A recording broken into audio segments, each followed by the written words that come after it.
On a eu aujourd'hui le chef du FSB, Alexandre Bortnikov, qui a dit qu'il considérait que les États-Unis, la Grande-Bretagne et l'Ukraine étaient derrière l'attentat terroriste du Crocus City Hall.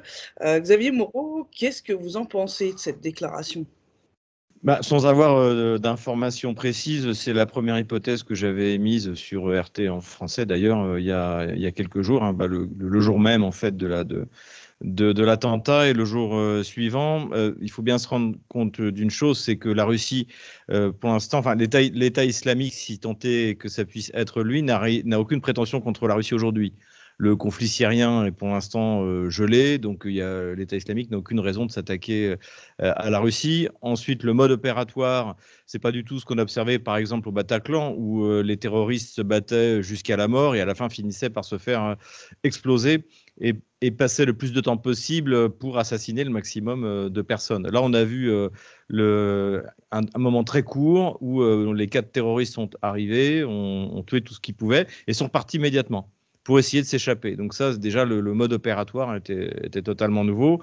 Ensuite, les premières confessions qu'on a eues quand ils ont été rattrapés dans la forêt, ils expliquaient qu'ils étaient payés. Donc, un membre de l'État islamique ou de Al-Qaïda normalement ne fait pas ça pour l'argent, mais par fanatisme, voilà, par fanatisme.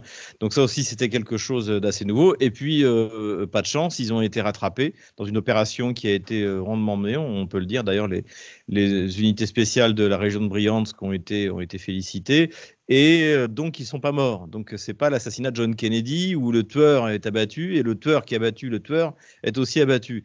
Donc, les Russes ont au contraire essayé de faire les choses avec le maximum de transparence, y compris en présentant immédiatement les coupables au parquet. Donc là, on est clairement du côté russe dans une volonté de faire les choses en toute transparence. Ensuite, donc l'implication de Kiev était déjà tout à fait possible, puisque Kiev est les héros de Kiev, Bandera, Shoukievitch et Melnik, ce sont des terroristes. Ce ne sont pas des guerriers, ce ne sont pas des soldats. Ils ont été terroristes, soit contre le pouvoir polonais, soit au service de l'Allemagne nazie pour faire régner la terreur chez les Juifs, les Polonais et les Russes. Donc là-dessus, en soi, le terrorisme est culturel pour le régime de Kiev. On sait, et c'est officiel depuis 2014, qu'il y a des groupes terroristes, le bataillon allemand de Sour, donc qui est avec des Tchétchènes. On sait qu'il y a des loups gris, il y a des photos qui ont été prises, qui ont participé au blocus de la Crimée. Donc, le GRI, c'est un organisme terrorisme turc. On sait que le ministre de la Défense, Rustem Umerov, a été éduqué dans une école en Crimée qui a été fondée par Fethullah Gülen, qui est le rival islamiste d'Erdogan. Et qui a créé ce genre d'école d'ailleurs dans tout le monde turcophone, pantouraniste, hein, en Asie centrale notamment. Donc en soi, on sait également, et d'ailleurs il y a encore eu des confessions de la part du SBU, donc espèce de Gestapo qui fonctionne en Ukraine, et le GUR, donc qui est le renseignement militaire qui est également chargé des exécutions, qui ont revendiqué les meurtres. Ils ont revendiqué les meurtres. Donc ça, c'est du terrorisme. Et ensuite, il y a une politique complète de terrorisme qui est menée sur les villes frontalières de l'Ukraine. À Belgorod, un tir dans le centre Belgorod n'a aucun intérêt stratégique. Et en ce moment, il y en a tous les jours. Et Donc je ça parle même. pour l'Ukraine, ça semble évident. Mais C'est pourquoi les États-Unis et la Grande-Bretagne? Qu'est-ce qui pourrait montrer leur implication là-dedans? Si on en croit la presse américaine, il y a eu un article il y a quelques mois, je crois que c'était dans le Washington Post ou le Wall Street Journal, c'est facile à retrouver, qui expliquait que en fait, les services secrets ukrainiens avaient été formés par la CIA. Et donc, évidemment, qu'une opération de cette envergure ne serait pas possible sans l'autorisation de la CIA ou du MI6, ou des deux, à mon avis, des deux.